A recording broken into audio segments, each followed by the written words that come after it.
And we are back here on the Analytical Iowan podcast. It is Wednesday, December 24th, as you are listening to this, and it is Christmas Eve. Now, for those of you celebrating today or traveling today, I hope you have safe travels, and I wish you a Merry Christmas if you are celebrating tomorrow. I also wish you safe travels and a Merry Christmas. And I know some people have decided in the last couple of years to cut off certain family members who just don't see the point. And they have missed the point when it comes to MAGA and Donald Trump. And if you've made those tough decisions, um, I understand where you're coming from. The MAGA people may not ever understand why. And part of that is because we look at what they are doing as a whole, right? We look at it as, well, your one vote helped get this man into office, and look at all of the things he has done. And they don't see the connection between them voting for Donald Trump because maybe they voted for him for a single issue or whatever, and they couldn't get past that single issue. And they don't see the connection, right? Because they may be a good person. And some MAGAs are good people overall. You know, I saw a TikTok talking about um, some lady in her community. This lady was talking about a lady in her community and how she didn't understand how people could be so mad at her for voting for Donald Trump and treat her like she's an awful person when this lady in the community was the first one to welcome somebody new to town, to the area, first one to line up, you know, when somebody passes away, you know how there's like a meal train where a lot of the friends and the neighbors and stuff all, make meals and help people out so you don't have to deal with everything. And maybe that's just a Midwestern thing, but I don't think so. Um, and just does all of these fantastic things for people and would go above and beyond and doesn't see the correlation between a vote for Donald Trump and people not liking her because they're a genuinely good person. And they're never going to understand. They also don't see until it affects them how their vote was the wrong one. We've talked a lot about these MAGA people coming back, and they're getting um, things hitting them hard, right? There was a lady I talked about a while back here on the podcast from Iowa, and she was complaining that she could not get the abortion care she needed because of her votes. She didn't understand that, and I think she had to get treatment for a miscarriage, I believe is what it was, or it was life threatening, one of the two. It was going to kill her, something like that. But she could not get the treatment she needed, even though these laws say, well, except to save the life of the mother. But they're written so vaguely and they're written so poorly, and a lot of times with such steep penalties that the doctors don't want to intervene. And when it came back to finally bite her, she couldn't understand why she couldn't get the assistance she needed because she's been told for years and probably decades. Because I was told it growing up, because I went to a religious school, and I remember being told in junior high and high school when they would bring up the subject that abortions were never medical, that they weren't the same procedure as treatment for, a miscarriage or because it was going to, you know, kill the mother because it was something like that.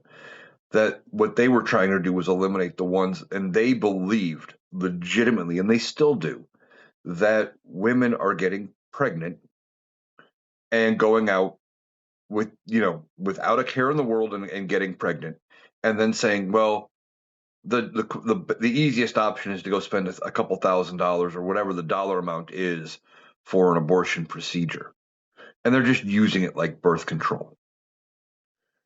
And they believe that they also believe that women are going out and that there's nothing wrong with the pregnancy and they are making it all the way into the eighth or sometimes into the ninth month. You know, they've got the nursery picked out, they've got the crib, they've got everything bought, and they have it all set up. They've got a name picked out, they've had the baby shower, they've done all of this, and just deciding one day, I don't want to be pregnant anymore. I'm getting an abortion. And that is never the case for those late term abortions. It is always medical. It is always to save the mother's life or because something happened and the baby is or the fetus is not viable anymore. It wouldn't, it, it's not compatible with life. Um, Something like that. But they're told all these horrible things and they don't see the correlation. Okay.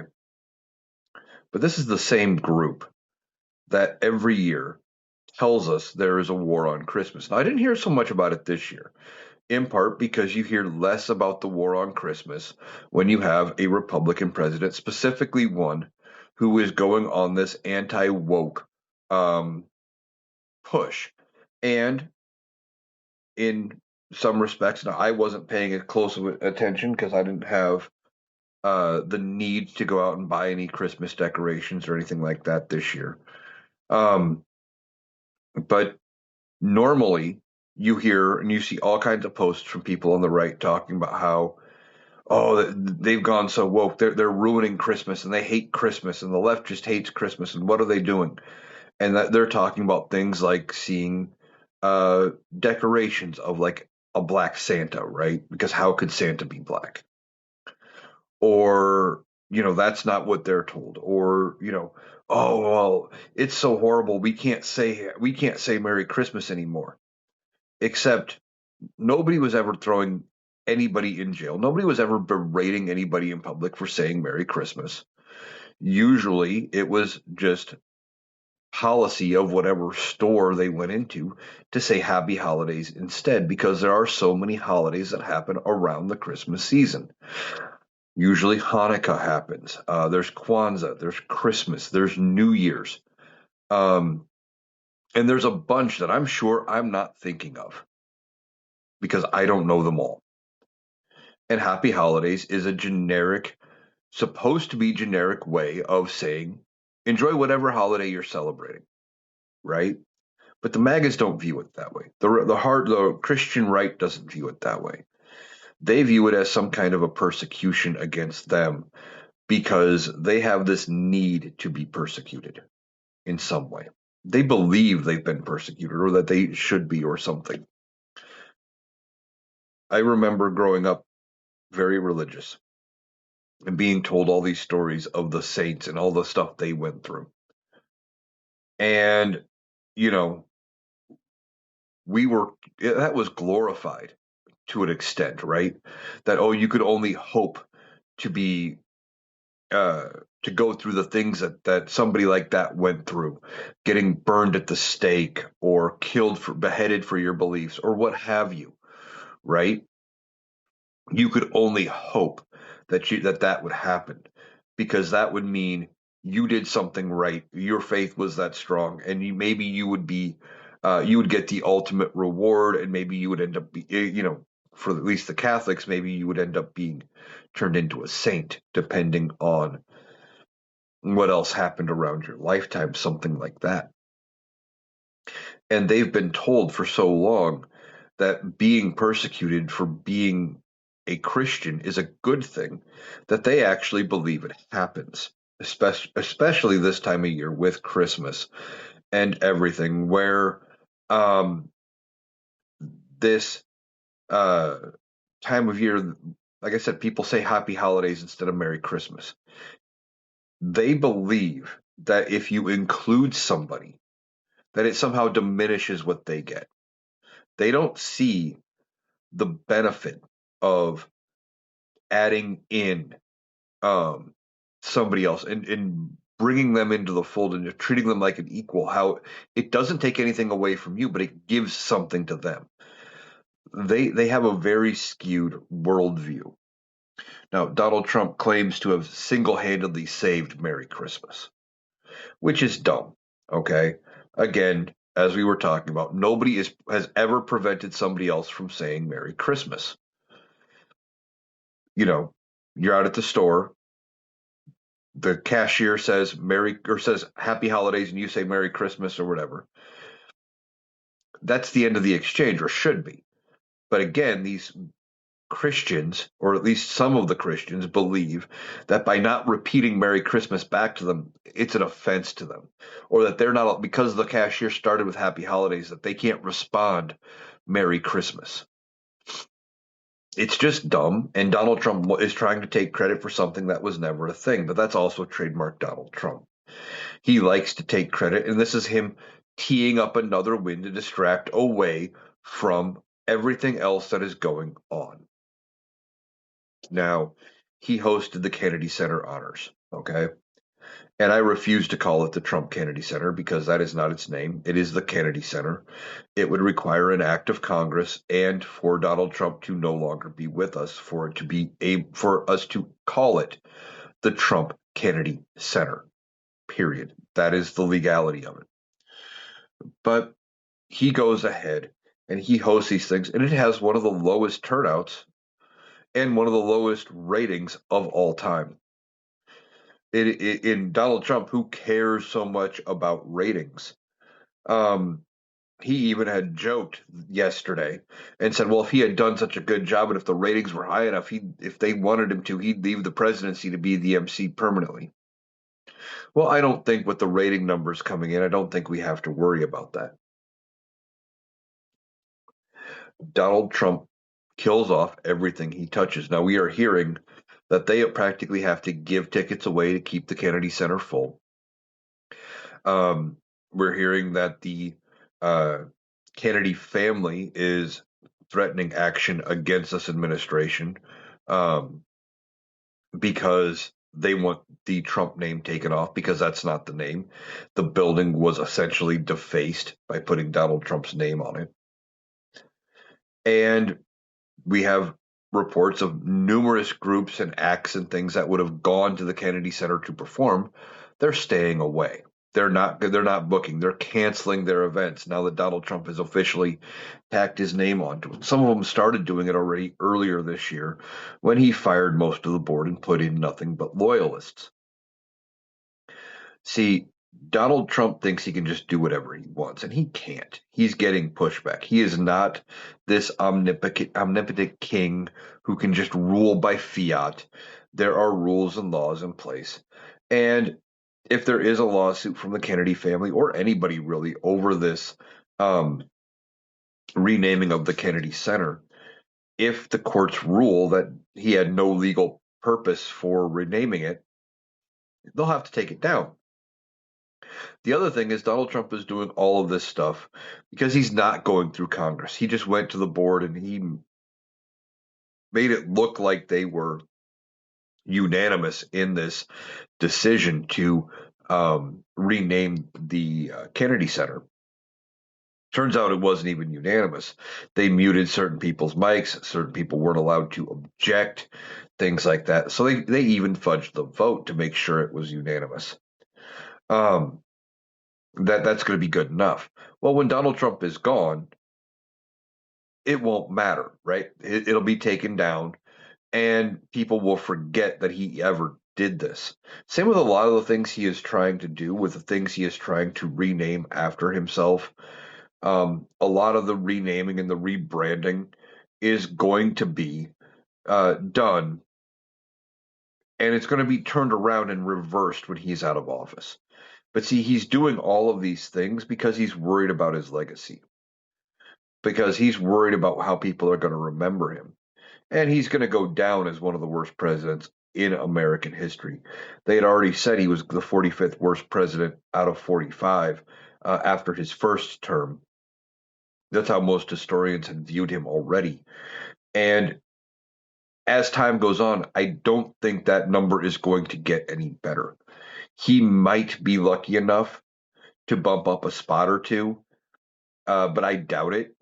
I mean, he is already ranked well behind William Henry Harrison, who got pneumonia for giving a 3-hour speech in the rain on his inauguration day, got sick, went to bed, and died 30 days later. Like he didn't really accomplish anything in his 30 days and is still viewed as a better president than Donald Trump.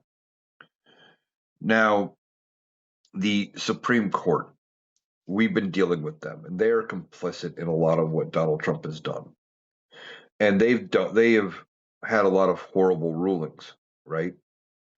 But they came out and in a 6-3 decision where basically everybody but Alito, Thomas, and Kavanaugh ruled that Donald Trump has no legal basis to send the National Guard into Chicago.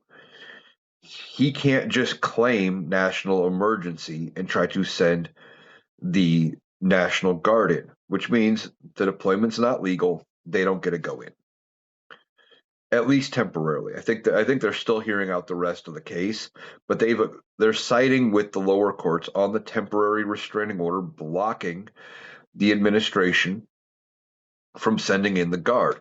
Now, Donald Trump, of course, is going to be pissed about this because he doesn't like getting told no. He's never accepted being told no. And with the Supreme Court turning against him, I think this is just one of many cases that they are going to do that with.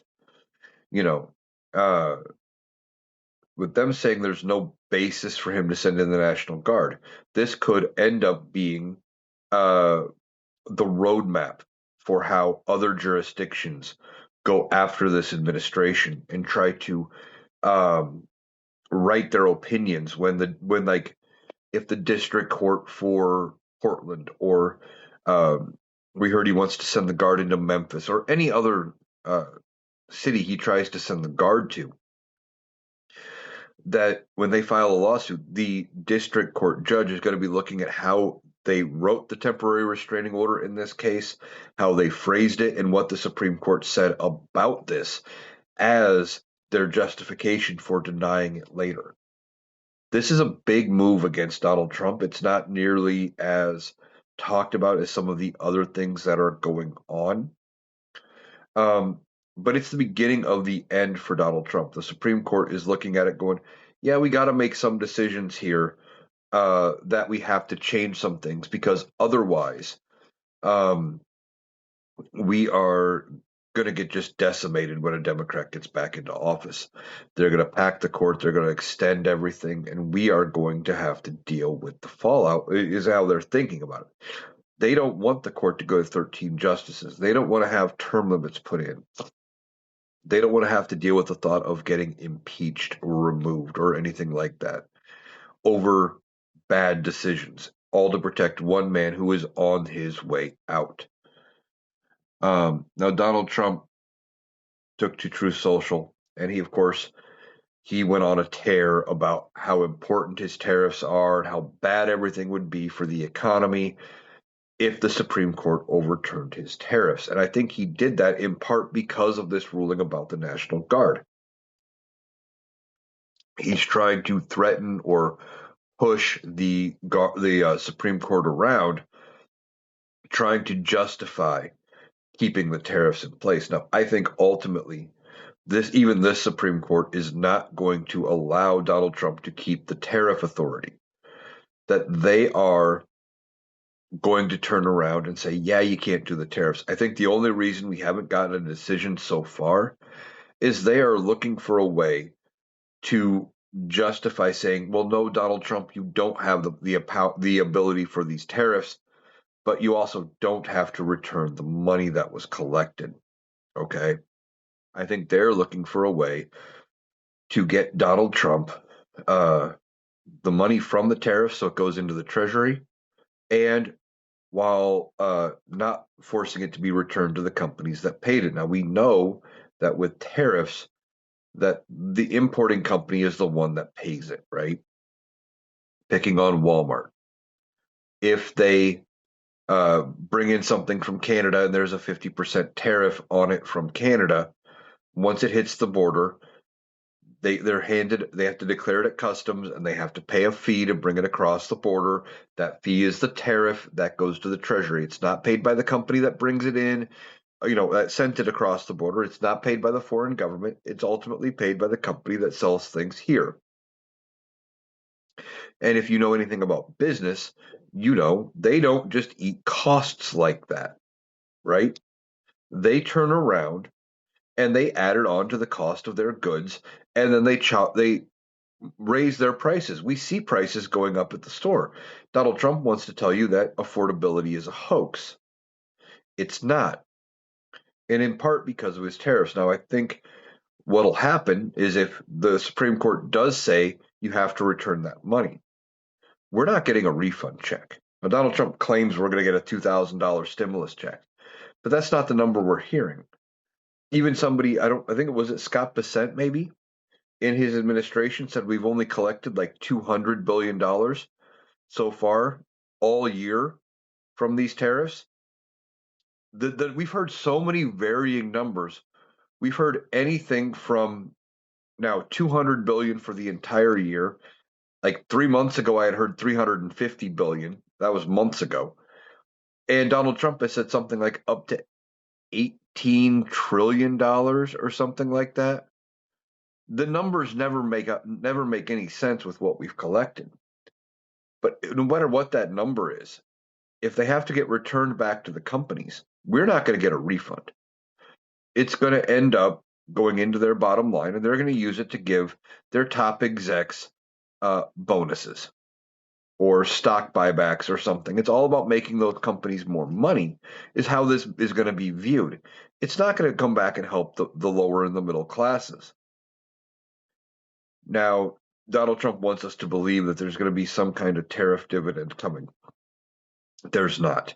He also wanted us to believe that there was a warrior dividend from the tariffs going to the military. There's not. The money that warrior dividend was from was already pre-approved housing money that was supposed to go to the military. And instead of it being $2,000, they reduced it to $1,776 per military member who got this money and rebranded it.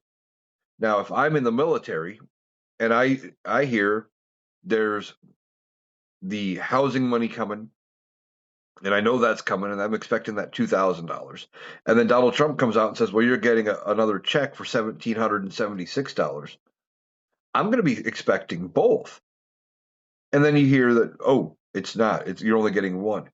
Well, then you're really not getting anything, and you're getting less money. And by doing it the way he is doing it and what he is calling it, he now took it from something that was non-taxable to taxable.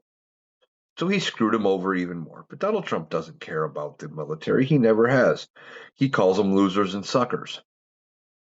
Donald Trump has never cared about the military. I mean, he'd got a deferment 5 times from Vietnam because of supposed bone spurs, right? He has never treated the military with a bit of respect. He look at what he did to Arlington during the campaign, and he did all of this stuff for photo ops and everything. He views them as puppets. That's part of why some of the things we were talking about in yesterday's podcast. This gold fleet.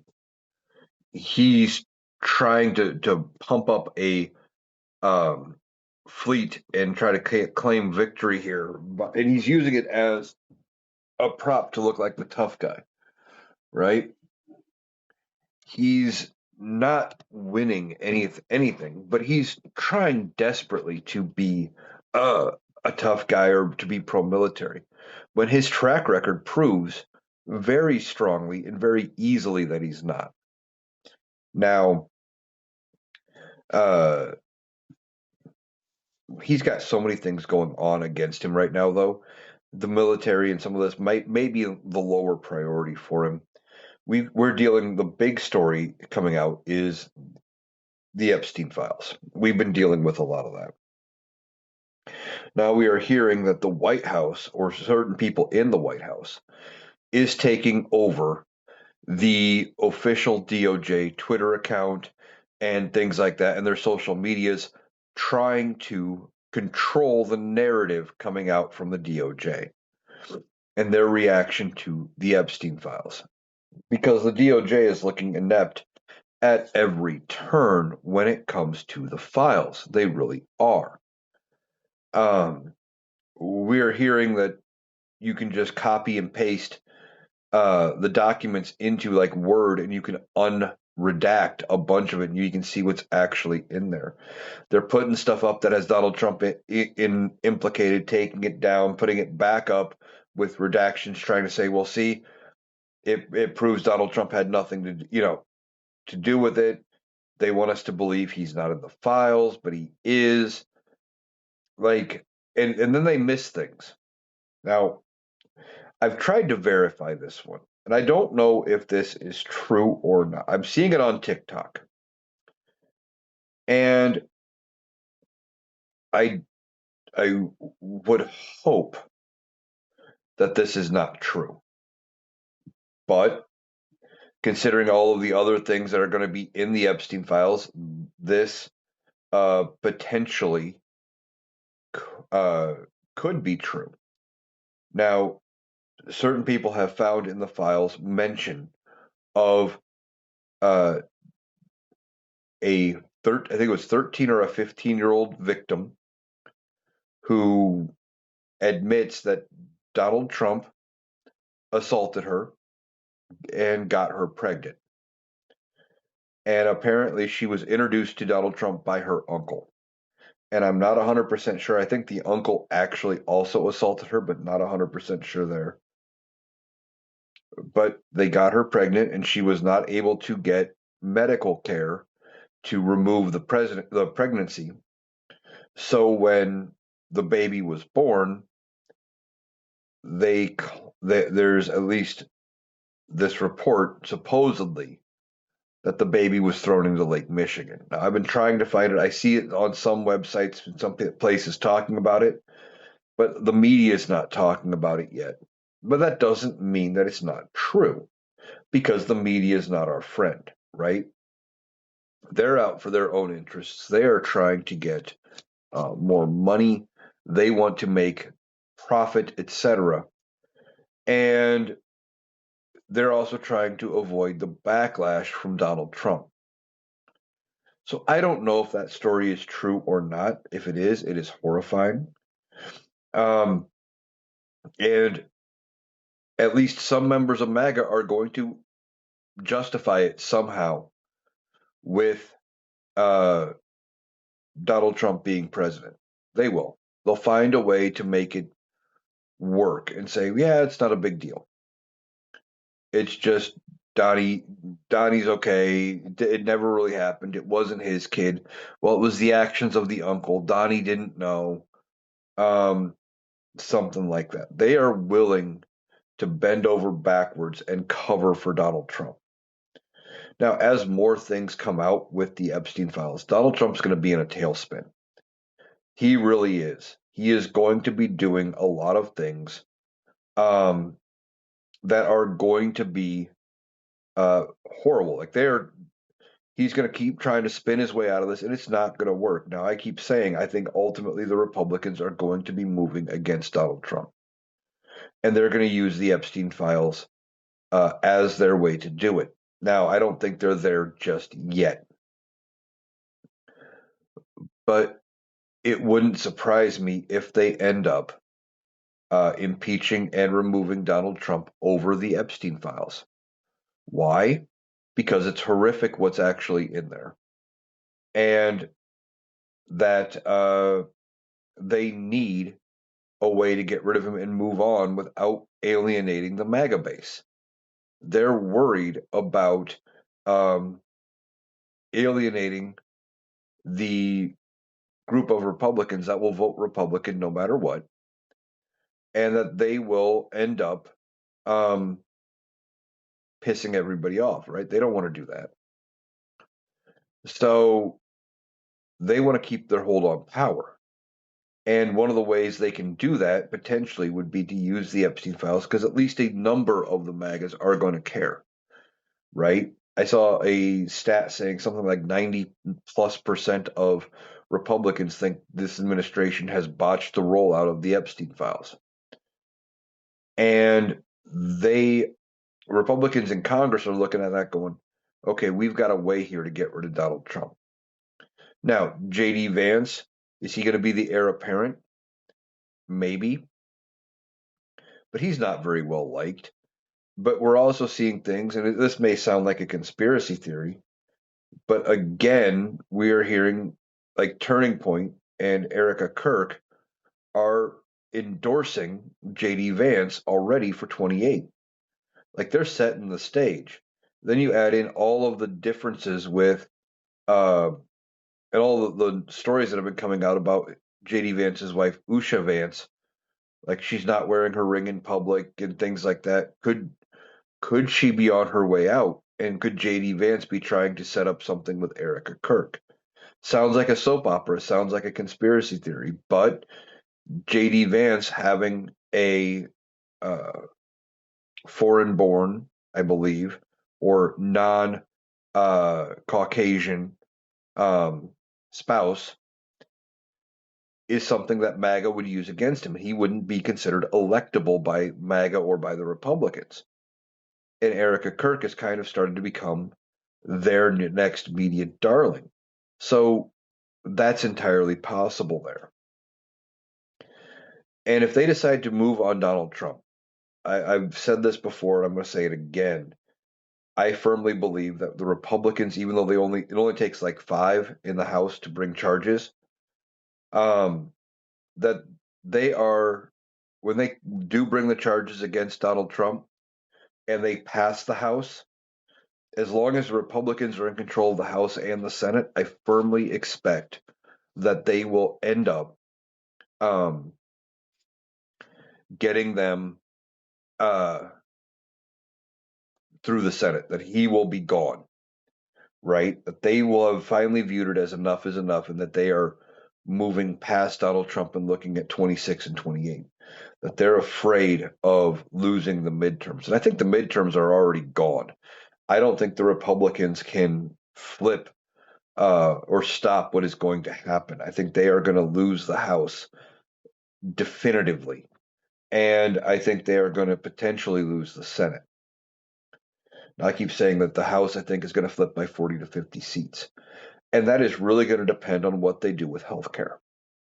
If they don't come back right away, get something passed in the first few days of the year, or come back between now and the end of the year, which we are 7 days away from, um, and people's insurance goes way up, then they are going to end up getting just utterly wiped out in the midterms. It is not going to be pretty to be a Republican in the midterms dealing with any of it, right? They are going to end up having to uh, change things. They're going to have to do something drastic. And they are going to end up removing Donald Trump. I just believe if they get swept in the midterms, as bad as it could be, that they end up having to go against Donald Trump just to even have a chance at 28. And this healthcare problem is not going to go away, right? If they let things go as bad as it could be, this could set up Democrats for a generation. And it could end up causing people to push even harder for universal health care. They really could. Um, this whole situation with healthcare, Republicans don't have a plan.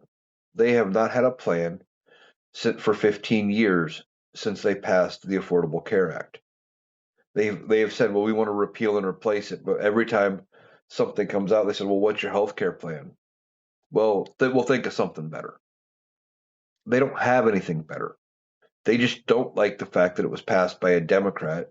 They don't like the fact that it is costing insurance companies money, even though they are still making way more money than they need to. It didn't go far enough. We need to do more to make healthcare more affordable. We have a healthcare problem in this country, and we need to address it. It is getting to the point where it is ridiculous. It shouldn't be. Do I decide between paying my meds this month or paying my food bill, paying my rent? Now, I'm lucky enough not to be in that situation, but I know a lot of people who are even with insurance, can't afford their medications. Um, this whole situation with healthcare, we have to do something to fix it. And Republicans' solution is to just bury their heads in the sand and say, "Yeah, it's not happening. It's not as bad as it is as what it is. Just pay it. It's fine." And let the free market deal with it. Well, the free market is one of the reasons why we are where we are. We shouldn't have insurance with, what's the point of paying insurance with deductibles every month or every year, co-pays every visit, and all of it. Basically, you're paying them to cover something huge, and then they try to find ways to not pay at every single turn. They've lost the point. They just think they can just print money with healthcare. And for a, a section of this country, they're just doing that, and that's not great. We need to come up with a better solution, whether that's Medicare for all, whether that's universal health care, whether that's increased regulation on the medical industry and the insurance industry. But you're only going to get that with Democrats. You're not going to get that with Republicans. They don't have a plan to fix healthcare at all. They just don't. Um, and it's not going to get any better until people start to suffer and Republicans end up feeling the wrath. Now, will they pass something to extend the ACA subsidies? I still think it's going to end up on a 2-year extension. Now, I'm seeing a lot of reports saying that they've got really until the 15th till those premiums go sky high and they can't do anything to change it. And if they get in, they get to work and they pass something in the first part of next year, and they may end up landing on 2 years. Why 2 years? Well, that covers them for the extent of the midterm election. They don't want to have to answer questions about Medicare or about the ACA subsidies or any of it during uh, the election. And then they can deal with it in an off election year. If 3 years, which is the current proposal, puts it right back in the crosshairs going into the 28 general. And they're not going to want to deal with having that as being the question everybody is asking about during the general election. There's going to be so many things going on anyway. And that's the only, I mean, they could maybe go with a 3 year, hoping that because of all of the other stuff that is going on, that they end up going, yeah, that makes sense. We're just going to pass it off. We're not going to do anything with it. It's fine. We got that it gets buried in the background of all the other things that are going to be brought up in the 2028 general election. Um, so I don't know what they're going to do with healthcare. I think it's going to be a 2-year plan, but I mean, I thought they were going to already have something passed by now, and that they weren't going to even let it have the chance of expiring for how bad it was going to be. Even Republicans have got to see that that is going to be a kiss of death for them as far as their party being in power. Now, maybe they want that. Maybe they want to lose power completely, put the Democrats back in control, um, so they have a chance to rebrand and get away from everything related to Donald Trump, uh, and go from there. I don't know. Now, Donald Donald Trump comes back out and he is endorsing somebody for governor of Minnesota. And that person is Mike Lindell, the My Pillow guy. Now, this guy is a buffoon. He's practically bankrupt. He's completely wrecked his company for everything he did related to the 2020 general election, trying to somehow prove that Donald Trump actually won. And he personally funded so many lawsuits and all this stuff, and nothing ever came out from it. They never were able to actually prove that anything happened, right? Couldn't prove it. But Donald Trump is now backing him again. He didn't do anything to bail him out, didn't float him alone when he was facing bankruptcy. He was at one point selling off equipment for his company, and he was downsizing and everything was going horrible. And now Donald Trump comes in and is trying to endorse him to run against Governor Tim Walz. And it's not going to work, right? Tim Walz is very popular in Minnesota. He's done a lot. And I think he gets elected again safely. Minnesota has been safely Democrat for well over 50 years. It's just not going to happen. But Republicans think they can run buffoons like this and they can somehow win. Um, it's not going to work, and he's going to turn around when he gets beat and beat soundly. He's going to come out and do the same thing Donald Trump did. It was stolen, it was rigged, it was this, it was that. Because supporters of Donald Trump think that they can get away with doing the things Donald Trump has done and that they won't face different consequences. I saw a video. I want to talk about this one for a little bit. Saw a video of a Republican, and maybe you've seen this video floating around TikTok. This was a MAGA supporter, and he had gotten arrested, and he was at his arraignment for, I think it was resisting arrest and running a stoplight or something. It was running a traffic light and something else. And the judge is sitting there. Well, on this charge, you've got a $400 uh, bond, and they're talking about the judge. I'm not signing that. I don't agree to that. I don't have a bond. This MAGA guy is just over talking the judge. Then the next charge comes out. I'm not signing that. I don't agree to it. And the judge goes, "Well, you got a $900 cash bond for this one. I don't got a bond. I'm not signing that. I'm not doing anything. You can't do this." The judge is like, "Well, until you pay it, take him away," and he gets hauled off. And as he's getting hauled off, well, I'm going to call Donald Trump on all this. First of all, you're never going to get through to Donald Trump, okay? But he tried doing Donald Trump's tactic of talking over people, bullying, pushing around, and it didn't work. He was held accountable. Now we'll see what happens in this court case. I will probably never hear anything more about this whole deal. Um, just the clip itself was a statement to how these people think.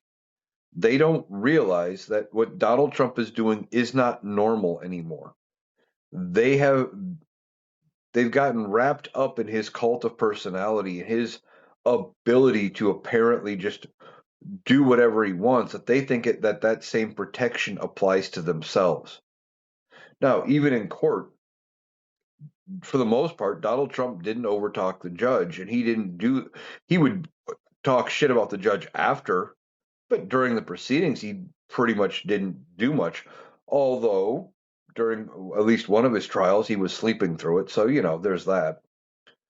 Um, this whole situation, when Donald Trump is gone, these people like that are going to have a reckoning, and they're going to have to deal with um, the fact that they've acted completely and totally foolish, and that they supported somebody like Donald Trump. Now, I think when Donald Trump is out of the picture and he's finally gone, you are going to see a lot of people put their MAGA stuff back and it's going to get buried in the bottom of a closet. And when they finally pass on and their family is digging out and cleaning out the house or moving them into a nursing home or doing whatever they're doing at that point, and this stuff comes out, oh my God, I can't believe you were ever a Donald Trump supporter. Like, it's going to be about as bad as finding somebody has a white hood in their closet, or finding out that they carry and they hold on to 1940s Germany memorabilia, that kind of stuff. You are It's not going to end well for people like this ultimately. And at some point in their life, even if they decide to try to bury the fact that they were ever Donald Trump supporters, um, it's ultimately going to come out in the end. Their family's going to find out, and they will be embarrassed. And they're going to. We need to get to the point where we push them back under their rocks, so that way they aren't out in public. They're not doing these things, right? That they're not viewed as normal by society. Um, so we've got a lot going on, even though it is Christmas Eve. Want to discuss one other thing, and uh, and that is something that is going to start here. in just over a week here in Iowa. And well, I don't know how many people I have that follow me that are from Iowa. Iowa is doing a test of something.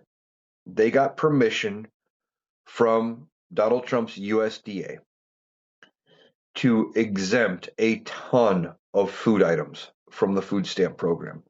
And those changes start in a week.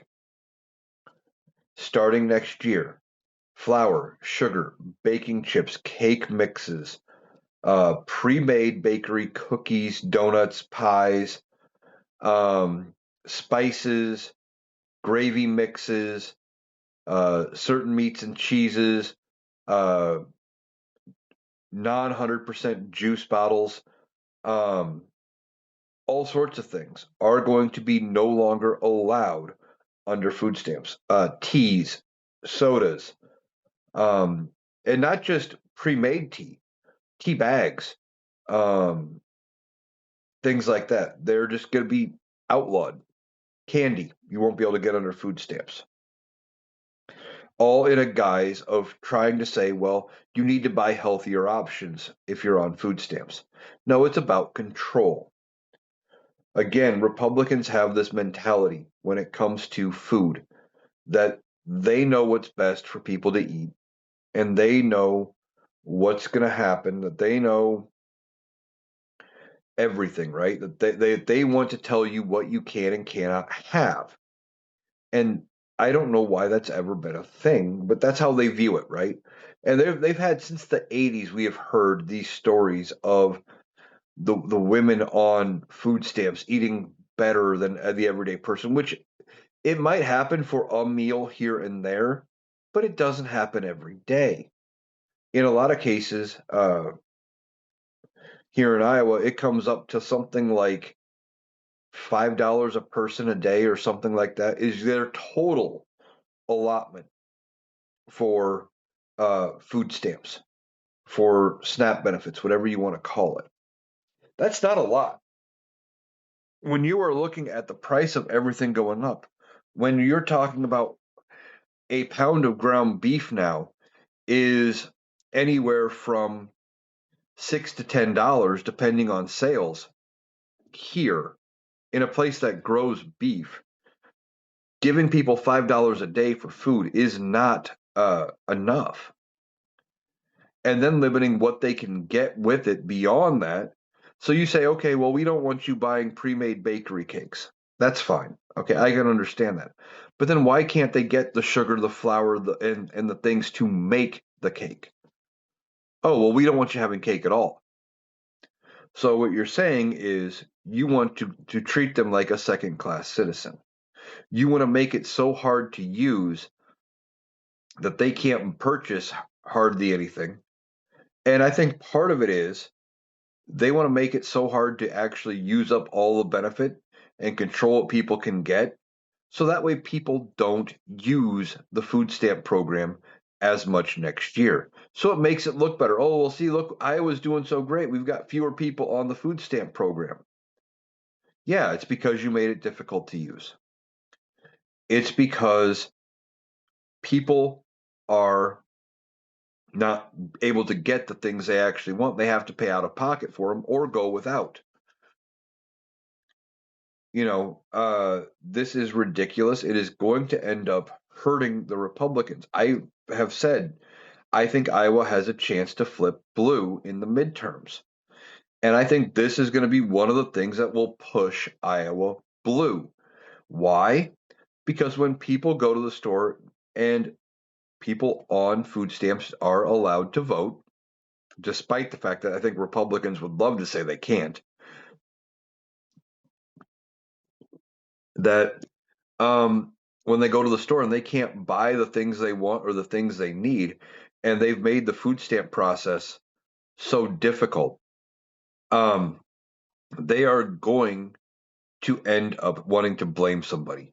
And it is going to be Republicans because they're the ones in charge here in the state of Iowa.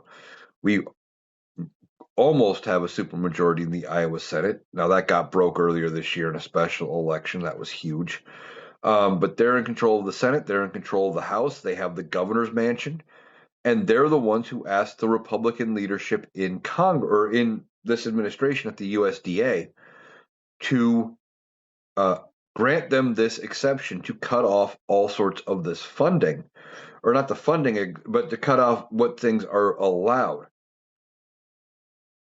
And beyond that, last summer there was the Biden program that had been put in place where uh, they were giving people extra money that were on food stamps that had school age kids to offset the fact that meals were not being provided at school during the summer. And Governor Kim Reynolds opted out of that. Again, trying to say, it's opted instead for saying, well, instead of giving you that, we're going to set up these food donation boxes where you show up one day a month or whatever. We give you a box of food, and that's what you get. You don't get to pick what you want. Trying to control how people um, eat. And one of the things that Republicans don't realize when they do things like this, not only is it going to affect them politically, but the economy's already on the brink, right?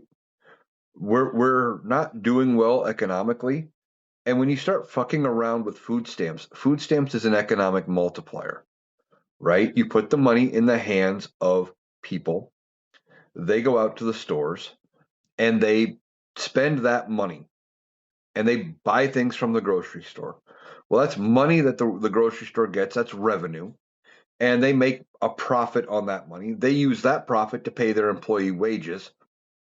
And now those employees, they go out to another business, they spend their paycheck there, maybe at the local restaurant, and it goes on down the line, right? Now, I've seen some people on the MAGA side trying to defend things like what uh, this state has done when it comes to cutting off foods for food stamps and saying, well, you can't do that. I saw one MAGA creator a while back, and I talked about it here on the podcast, saying things like, oh, I can't wait for food stamps to get cut off. This was during the government shutdown, actually, and saying that, well, when they don't get their food stamp check for December, I can't wait for my groceries to go down because they believe that the food stamps or the SNAP program is literally like 100% off card where you just show up, you fill your cart full of whatever you want. Doesn't matter how much, doesn't matter, $1,000 per person, whatever, doesn't matter. You show them your card and you get everything for free. And that's not how it works. It is a dollar amount, about $5 or $6 per person per day, something like that. And you go buy whatever you can get and you scrape by. It's not even supposed to be all of your food budget. It is supposed to be a supplement because you are supposed to have to pay in, or when they do the calculation for how much um, you get for your SNAP benefits, they expect you to put a percentage of your earnings, if you have any, toward helping to pay for the food. So it's supposed to even be a supplement. But there's a lot of creators and a lot of MAGA side that don't understand how it even works. And they just want a reason to be angry because people who they believe are on food stamps are going through because they have no way of even knowing who is actually on the program and who isn't. But they believe these people are on better, um, you know, that they're eating better than they are, right? That they are getting so much better food. It's ridiculous. And, uh, it's all about being left out, right? That they've got FOMO because they can't justify spending the money for steak or they're watching their pop budget or what have you because the economy sucks. So they want to blame somebody else because their life is not doing what they think it should do. All right, so that's going to do it for today's episode of the Analytical Iowan podcast. I want to thank you for taking the time to join me. I also want to let you know that I was the guest today over on the Rational Boomer podcast. You guys know I do the Boomer podcast all the time. You can find the Rational Boomer podcast on YouTube or Spotify where you'll be listening to this. Just search for Rational Boomer. If you can't get enough of me and you want to hear another good conversation with me and Mike, I encourage you to go check that out today. Um, so I want to thank you for taking the time to join me today. I hope you have a great day. I will be back tomorrow for a Christmas episode, and I'm hoping that after my work schedule and stuff, I will be able to get it up in the early morning hours. But I plan to get you an episode up sometime tomorrow for Christmas. So I want to thank you for taking the time to join me. Hope you have a great day, and we will be back tomorrow.